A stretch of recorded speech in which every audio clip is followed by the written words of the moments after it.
Africa, এই নামটির মধ্যে লুকিয়ে আছে হাজার বছরের ইতিহাস, গৌরব, সংগ্রাম আর রহস্য।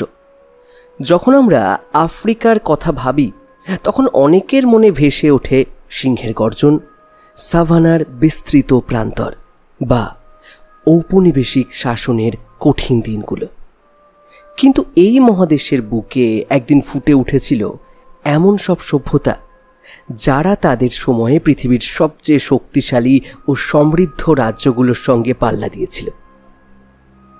আজ আমরা এমন এক সভ্যতার কথা বলবো যার গল্প সময়ের ধূলিকণায় হারিয়ে গেছে, কিন্তু যার ঐতিহ্য এখনও আমাদের মুগ্ধ করে।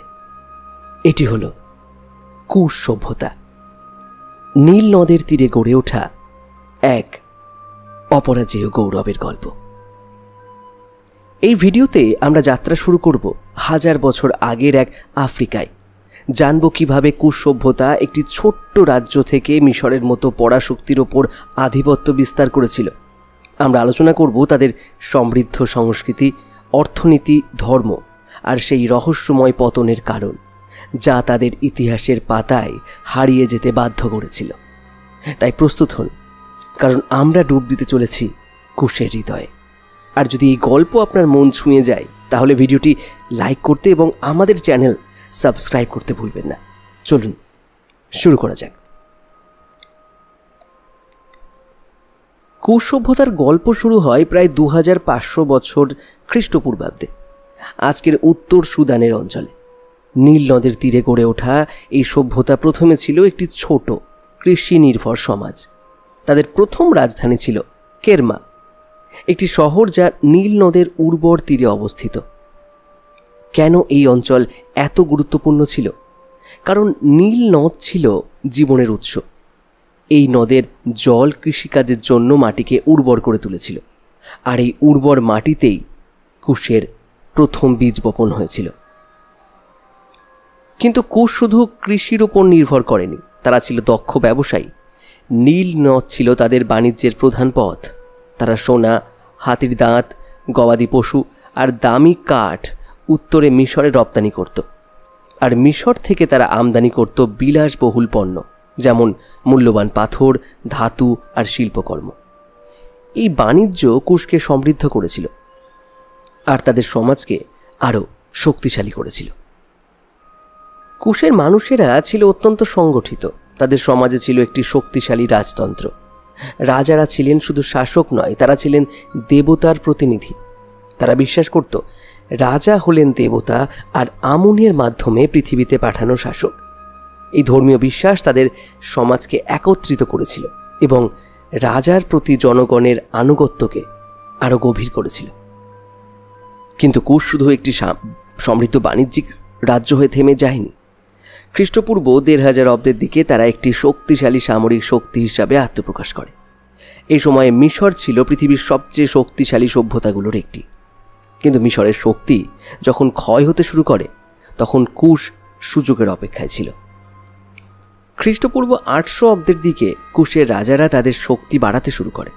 তাদের নেতৃত্ব দিয়েছিলেন রাজা পিয়ে, যিনি কুশের ইতিহাসে একটি স্বর্ণযুগের সূচনা করেন। পিয়ে ছিলেন একজন দূরদর্শী নেতা।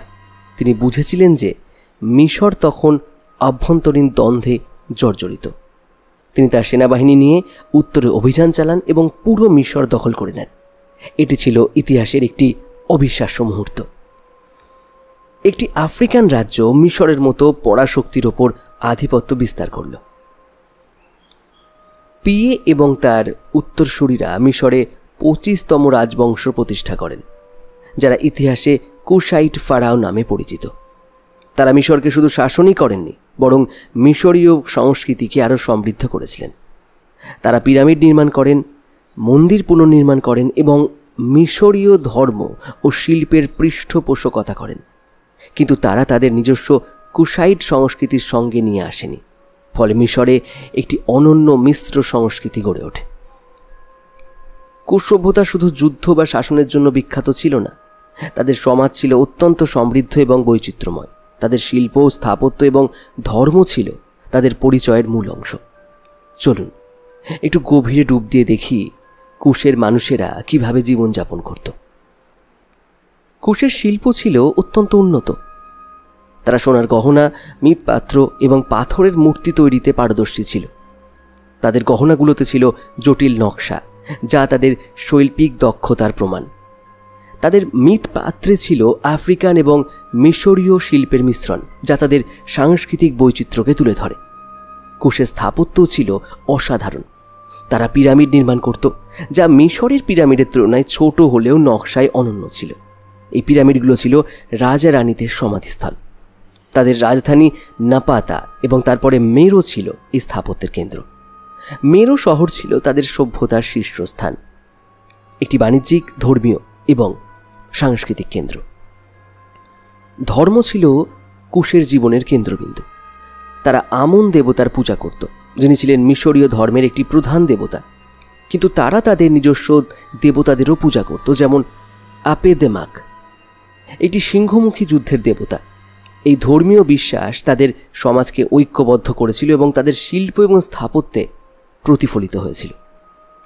কুশের সমাজে নারীদের অবস্থানও ছিল উল্লেখযোগ্য।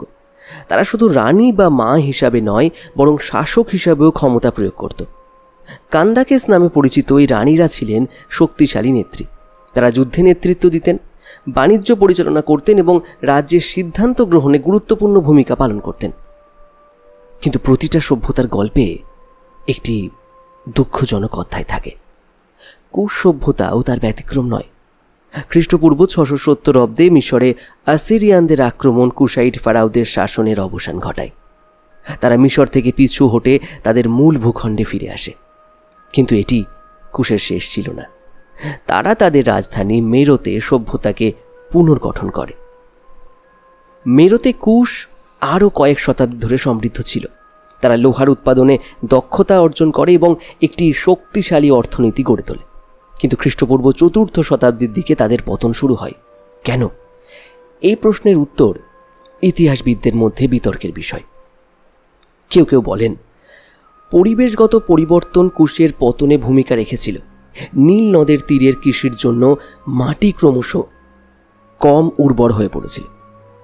অন্যরা বলেন বাণিজ্য পথের পরিবর্তন কুশের অর্থনীতিকে দুর্বল করে দেয়। আর কেউ কেউ মনে করেন প্রতিবেশী রাজ্য যেমন আকসুম কুশের ওপর আক্রমণ চালিয়ে তাদের ধ্বংস করে। সম্ভবত এইসব কারণ একসঙ্গে কুশের পতনের জন্য দায়ী। খ্রিস্টপূর্ব 350 অব্দের দিকে মেরো শহর ধ্বংস হয় এবং কুশ সভ্যতা ইতিহাসের পাতায় হারিয়ে যায়। কিন্তু তাদের উত্তরাধিকার এখনও বেঁচে আছে। তাদের পিরামিড, মন্দির আর শিল্পকর্ম আমাদের মনে করিয়ে দেয় যে আফ্রিকা একদিন ছিল বিশ্বের সবচেয়ে শক্তিশালী সভ্যতাগুলোর কেন্দ্র। কুশ সভ্যতা হয়তো হারিয়ে গেছে, কিন্তু তাদের গল্প আমাদের অনুপ্রাণিত করে। তারা আমাদের মনে করিয়ে দেয় যে আফ্রিকার ইতিহাস শুধু শোষণ বা দাসত্বের গল্প নয়, এটি একটি গৌরবময় ইতিহাস যেখানে রাজা রানীর বিশ্ব শাসন করতেন, শিল্পীরা অসাধারণ সৃষ্টি করতেন, আর ব্যবসায়ীরা মহাদেশের সীমানা ছাড়িয়ে বাণিজ্য করতেন। আজকের দিনে কুশের ধ্বংস অবশেষ ইউনেস্কোর বিশ্ব ঐতিহ্য তালিকায় রয়েছে। প্রত্নতাত্ত্বিকরা প্রতিনিয়ত নতুন নতুন তথ্য আবিষ্কার করছেন, যা কুশের গল্পকে আরও সমৃদ্ধ করেছে। আর সবচেয়ে গুরুত্বপূর্ণ, কুশ আমাদের শেখায় যে ইতিহাসের পাতায় যারা হারিয়ে গেছে তাদের গল্পও সমান গুরুত্বপূর্ণ। কুশের গল্প আমাদের আরও একটি শিক্ষা দেয়, এটি হলো সহিষ্ণুতা ও ঐক্যের শিক্ষা। কুশের মানুষেরা মিশরীয় সংস্কৃতির সঙ্গে তাদের নিজস্ব সংস্কৃতির মিশ্রণ ঘটিয়েছিল। তারা দেখিয়েছিল কিভাবে বিভিন্ন সংস্কৃতি একসঙ্গে মিলেমিশে একটি শক্তিশালী সমাজ গড়ে তুলতে পারে। এই শিক্ষা আজকের বিশ্বেও সমানভাবে প্রাসঙ্গিক। কুশ সভ্যতা হয়তো সময়ের স্রোতে হারিয়ে গেছে, কিন্তু তাদের গল্প আমাদের মনে থাকবে। তারা আমাদের শেখায় যে কোনো সভ্যতা যতই শক্তিশালী হোক না কেন একদিন ধূলিসাৎ হতে পারে, কিন্তু তাদের সৃষ্টি, তাদের সংগ্রাম, তাদের গৌরব চিরকাল আমাদের অনুপ্রাণিত করবে। কুশের পিরামিডগুলো আজও নীল নদের তীরে দাঁড়িয়ে আমাদের বলছে, আমরা এখানে ছিলাম, আমরা শাসন করেছি, আমরা সৃষ্টি করেছি। আপনারা কি মনে করেন? কুশের গল্প কি আপনাকে মুগ্ধ করেছে? কমেন্টে জানান আপনি কুশ সম্পর্কে আর কি জানতে চান। আর যদি এই ভিডিও আপনার ভালো লেগে থাকে তাহলে লাইক করুন, শেয়ার করুন আর আমাদের চ্যানেল সাবস্ক্রাইব করুন। আমরা আবার ফিরে আসব আরেকটি হারিয়ে যাওয়া সভ্যতার গল্প নিয়ে। ততক্ষণ পর্যন্ত ভালো থাকুন, অজানাকে এভাবেই জানতে থাকুন আর ইতিহাসের পাতায় হারিয়ে যান। আমি এটা পড়ে শোনালাম, এই লেখাটে পড়ে শোনালাম। আমি ভয়েস ওভারে ছিলাম পৃথ্বীশ, যন্তর মন্তর চ্যানেলে, যেটা আপনারা বহুদিন ধরে শুনেছেন। এটা আমার নতুন চ্যানেল, কারণ আগের চ্যানেলটাই ইউটিউবে আর নেই, সুতরাং নতুন করে শুরু করেছি যাত্রা। আপনাদের সহযোগিতা যদি পাই তাহলে এই চ্যানেল আবার আগের মতো স্বমহিমায় উজ্জ্বল হয়ে উঠবে। ধন্যবাদ।